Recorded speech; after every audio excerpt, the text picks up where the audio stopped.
দর্শক এদিকে ঈদের ছুটিতে মিরপুরের জাতীয় চিড়িয়াখানায় ভিড় করছেন সব বয়সী মানুষ। আর এই খবর জানাতে আমাদের সঙ্গে যুক্ত হচ্ছেন সহকর্মী ফারজানা রিয়া। রিয়া, আজ চিড়িয়াখানায় বিনোদন প্রেমীদের ভিড় কেমন দেখছেন আপনি?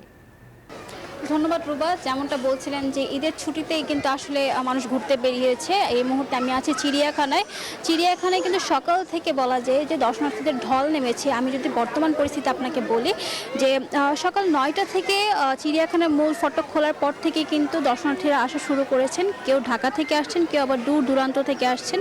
কিছু মানুষ পরিবার পরিজন নিয়ে এসেছেন, কিছু আবার বন্ধুবান্ধব নিয়ে এসেছেন। প্রত্যেকেই কিন্তু একই কথা বলছেন যে এই যে ব্যস্ত নগরীতে তারা কর্মজীবনের মাঝখানে কিন্তু আসলে কোথাও ঘুরতে তেমন যেতে পারে না। যেহেতু রাজধানী ঢাকায় বিনোদন কেন্দ্র প্রায় অনেকটা কমে এসেছে, যার ফলে তারা কিন্তু চাইলেও ঢাকার বাইরে যে কোনো মুহূর্তে ঘুরতে যেতে পারে না।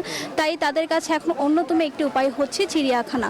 এই জাতীয় চিড়িয়াখানায় এসেই কিন্তু তারা ঘুরছেন। তীব্র গরমটা উপেক্ষা করেই কিন্তু এখানে মানুষ আসছেন। আমরা এখন পর্যন্ত জেনেছি যে সকাল 9টা থেকে এখন পর্যন্ত প্রায় 1.5 লক্ষ মানুষ কিন্তু চিড়িয়াখানায় প্রবেশ করেছেন। অনেক দূর দূরান্ত থেকে যারা এসেছেন তারা বলছেন যে বাচ্চাদের মনন বিকাশের ক্ষেত্রে এই চিড়িয়াখানা কিন্তু অন্যতম ভূমিকা পালন করে। কেননা তারা আসলে পাঠ্যপুস্তকে যেসব পশু পাখির সম্পর্কে শুনতে পায়, দেখতে পায়, সেগুলো যখন তারা নিজ চোখে এসে দেখতে পায় চিড়িয়াখানা, এটা কিন্তু তাদের জন্য আসলে অনেকটা ইতিবাচক দিক বলে তারা মনে করে থাকেন। এছাড়া এখানে আইন শৃঙ্খলা পরিস্থিতি কিংবা নিরাপত্তা নিয়ে যখন আমরা কথা বলেছি, দর্শনার্থীরা কিন্তু বারবারই বলছেন যে তুলনামূলক আগের থেকে কিন্তু বেশ নিরাপত্তা ভালো রয়েছে এই চিড়িয়াখানায়। এছাড়া যদি অন্যান্য পশু পাখির ব্যাপারে বলি, ইতিমধ্যে আমরা দেখেছি বাঘ, ভাল্লুক। এখন আমরা আছি জিরাফের খাঁচার সামনে।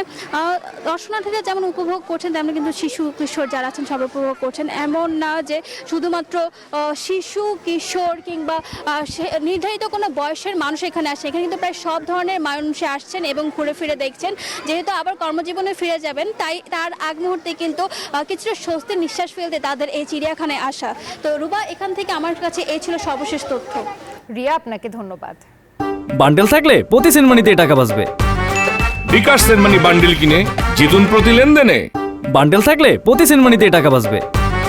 বিকাশ সেনমানি বান্ডেল কিনে জিতুন প্রতি লেনদেনে।